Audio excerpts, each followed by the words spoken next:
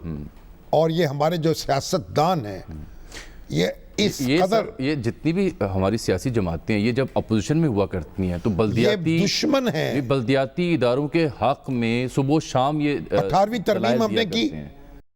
بلدیاتی اداروں کو نہ تحفظ دیا کانسٹیٹیوشنل نہ ان کے اختیارات واضح کی. نتیجہ اس کا یہ ہے سرکاری افسر کام چلاتے ہیں. اب انہوں نے آتے ہی وہ بلدیاتی ادارے جو موجود تھے پنجاب میں ختم کیے. اب سرکاری افسروں کے سپرد کر دیے سارے معاملات. اور لوکل باڈیز نچلی سطح پر بھی ایک آمریت قائم ہو گئی افسروں کی. اب گئے ہائی کورٹ میں, پھر پہنچے سپریم کورٹ میں. اب اتنی طویل سماعت کے بعد 2 سال تو لگ ہی گئے سر اس کو. 19 میں آیا تھا ایکٹ جو تھا 2019 میں, اور آج اس بارے معاملے میں فیصلہ ہے سامنے. پتہ نہیں اس سے اب عثمان بزدار صاحب نے کہا پڑھیں گے فیصلہ, پڑھیں گے تو پھر اس پہ کچھ, مگر اگر یہ بحال ہو جائیں گے, ظاہر بحال ہوں گے جب سپریم کورٹ کا حکم آ گیا تو چند ماہ کے لیے کیا کر لیں گے, آنکھیں کھولیں گے اور پھر آنکھیں بند ہو جائیں گی. لیکن خان صاحب اور پی ٹی آئی تو بلدیاتی اداروں کے حق میں تھی. کے پی کے نظام کو ایک مثال قرار دیا کرتے تھے. اب جب خود برسر اقتدار آئے تو یہاں پر بلدیاتی اداروں کی کوئی شکل ہمیں نظر نہ آ سکی. دل بڑا دکھتا ہے جب میں وہ ہے کوئی جی ان سے بات کریں. کرنا بشیر صاحب جیسے دستیاب ہوتے ہیں. دوسرا معاملہ بھی تو ہے نا جی, کل مریم نواز صاحبہ جا رہی ہیں نیب کے سامنے, اور نیب گیا تھا لاہور ہائی کورٹ کل کہ ان کو روکا جائے, ان کو اکیلے آنا چاہیے, اکیلے آئیں جی, ان کو اکیلے آنا چاہیے. تو ہائی کورٹ نے کہا ہمارا کیا کام, ان کے جی وہ اکیلے آئیں, سیاسی معاملات میں 2 کیلے آئیں, 9 کیلے آئیں, 10 کیلے آئیں, آنے دیں. نہیں آ رہے ہیں. اور کیسے آ رہے ہیں آپ روکیں, کیسے آ رہے ہیں, یہ ہائی کورٹ کا کام نہیں ہے. میں عرض کرتا ہوں سر کیسے آ رہے ہیں, ذرا اس کا مظاہرہ 3 چھوٹے چھوٹے بیانات کی صورت میں دیکھ لیں. جب کبھی ہم حکومت کے خلاف موومنٹ شروع کرتے ہیں, کوئی تحرک ہوتا ہے, تو نیب کو ایک ہتھیار کے طور پہ استعمال کر کے اس کو ڈیفیوز کرنے کی کوشش کی جاتی ہے. یہ اس میں ہمیشہ ناکام رہے ہیں. یہ اگر چاہیں کہ ہماری قیادتوں کو اس طرح کے نوٹس دے کے اور وہ ان کو روک پائیں گے, تو یہ ہمارا متفقہ فیصلہ ہے کہ ہم ایسا نہیں ہونے دیں گے. اور ہم کل مریم نواز شریف صاحبہ کے ساتھ ہمارے کارکن بھی جائیں گے, ہم بھی جائیں گے, اور ہم کوئی جنگ کرنے نہیں جا رہے.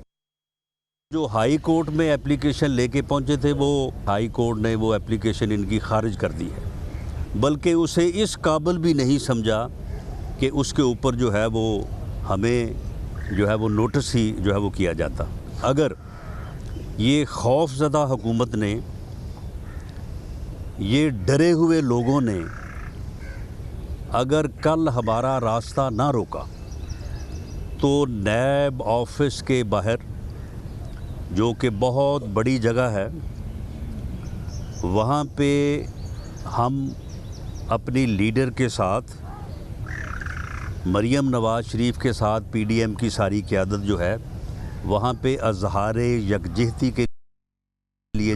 اس میں نئی بات یہ تھی کہ پیپلز پارٹی بھی موجود ہے. کل جو ہم نے چوہر منظور صاحب سے بات کی, تصدیق ہو گئی کہ پیپلز پارٹی کل جا رہی ہے. پی ڈی ایم کچھ تھوڑی جو رنجش پیدا ہوئی تھی اس کی اس سے وہ اب رفع ہو گئی. اتحاد کا مظاہرہ کرنے کا موقع مل گیا. اب کسی نے سوال کیا ہے اسد الرحمان صاحب نے کہ نیب بھی کوئی آئینی ادارہ ہے. بھائی یہ قانونی ادارہ ہے, آئینی ادارہ نہیں ہے. یہ قانون کے تابع قائم ہوا ہے, جیسے ایف آئی اے ہے اسی طریقے سے. اچھا, اب کل سر صورتحال دوبارہ دلچسپ اور پیچیدہ ہوگی جب مریم صاحبہ جائیں گی, کیونکہ کارکنوں کے ساتھ جا رہی ہیں. ایک تو میری اطلاع یہ ہے کہ ایس او پیز اور کووڈ کے ہنگام ایس او پیز کی خلاف ورزی, ہجوم کا وہاں اکٹھے ہونا, اس کے اوپر بھی مقدمات ہو سکتے ہیں. چلیے جی, وہ مقدمہ کون پوچھتا ہے بھائی. یہاں تو ان کو کوئی خود ہی جب بیل منظور ہو گئی تھی, گرفتاری کا خدشہ نہیں رہا تھا, مناسب ہوتا کہ ہماری عزیزہ جو ہیں اور ان کے جو رفقا ہیں خود ہی کہتے لوگوں کو کہ آپ گھروں میں بیٹھیں. چلے کرنل بشیر صاحب ابھی آگئے تھوڑی دیر کے لیے, وقت کم ہے. اب کرنل صاحب آپ پتہ نہیں کہاں غائب ہو گئے تھے. اب آپ کیا 8-9 ماہ میں سر کریں گے؟ اب 8-9 مہینے کے لیے بحال ہوئے ہیں آپ. شامی صاحب میں آپ کا بہت مشکور ہوں, اور آپ کے سامنے میں کیا بولوں, آپ کو پتہ ہے میں تو آپ کا دیوانہ ہوں. نہیں, آپ بحال ہو چکے ہیں. آپ جی ہمیں بحال جی آج سپریم کورٹ میں خود اپنے کانوں سے اور اپنی موجودگی میں چیف جسٹس صاحب نے ہمیں بحال کیا ہے. تو آپ دفتر چلے گئے؟ جی ابھی تو میں لاہور آ رہا ہوں، راستے میں ہوں، تو انشاءاللہ تعالیٰ کل دفتر جائیں گے. آپ کی میعاد کب پوری ہوگی؟ ہماری جی 31 دسمبر ہے جی اس سال. چلیے مبارک ہو. بہت بہت مہربانی. جو بھی فیصلہ ہو گیا بہت تاخیر سے ہوا. 8-9 ماہ میں کریں گے کیا؟ کوئی اختیارات کیا ہوں گے آپ کے؟ 2013 والا ایکٹ تو ختم ہو چکا. انشاءاللہ تعالیٰ جو پی ٹی آئی کی گورنمنٹ ہمارے راستے میں رکاوٹیں کھڑی کرے گی، پہلے تو ہم اس کو دور کریں گے اور ساتھ ساتھ لاہور شہر میں پھر اس کے راستے میں رکاوٹیں کھڑی کریں گے اور پھر آپ کی میعاد ختم ہو جائے گی کرنل صاحب. چلیے اللہ تعالیٰ آپ کو مبارک کرے. چلے خواہش تھی آپ سے تفصیلی بات ہوتی. کاش یہ انصاف جلدی ہوتا اور کاش آپ ہمیں چند منٹ پہلے مل جاتے. آپ سے بھی ہم انصاف کر لیتے. بہت شکریہ کرنل صاحب، بیسٹ وشز. سر اب کچھ کہنا چاہ رہے ہیں؟ اچھا بھائی، اب ہمارے سنگ میل پبلشرز کے افضال احمد صاحب ہیں، ان کی والدہ محترمہ کا انتقال ہوا. اللہ تعالیٰ ان کی مغفرت کرے. سنگ میل بہت بڑا ادارہ ہے، بڑی خدمت ہے اس کی کتابوں کی اشاعت میں، تو جو ناظرین ان کے لیے دعائیں مغفرت کرے. جناب طلال چودھری صاحب کی والدہ محترمہ بھی چل بسی ہیں. طلال چودھری صاحب جی ان کے لیے بھی اللہ و انا الیہ راجعون. اللہ تعالیٰ ان کی مغفرت فرمائے، ان کو صبر دے.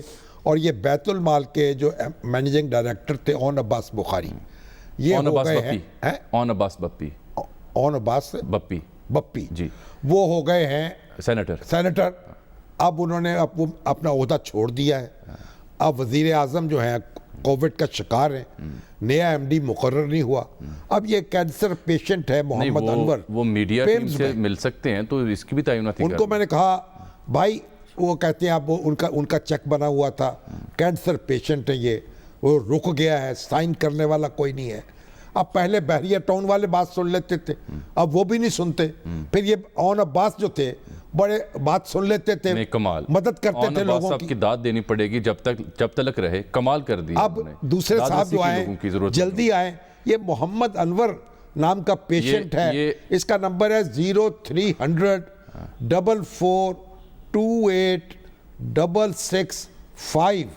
یہ پیمز میں داخل ہے.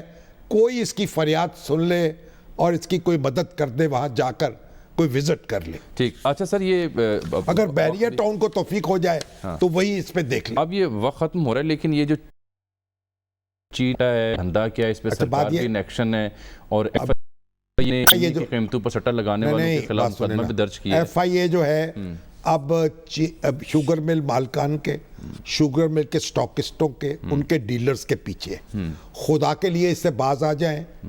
پرائم منسٹر کو چاہیے کہ ڈیلرز ایسوسی ایشن جو ہے شوگر ڈیلرز، ان کو بلائیں، ان کے ساتھ بیٹھیں، ان کی بات سنیں. ان سے وزیر اعظم کا رابطہ تو رہا ہے ماضی. یہ ڈنڈے بازی ختم کریں. یہ کیوں اتنی بڑی صنعت ہے، کیوں تباہ کر رہے ہیں اس کو؟ بھائی ہماری ٹیکسٹائل سیکٹر، ہمارا شوگر سیکٹر، بھائی اصلاح کرنی ہے کہ ختم کرنا ہے. ٹھیک ہے سر، وقت ختم ہو گیا پروگرام کا یہاں پر. مجھے ایک بریک لینی ہے. ناظرین آپ سے اس چھوٹی سی بریک کے بعد ملتے ہیں.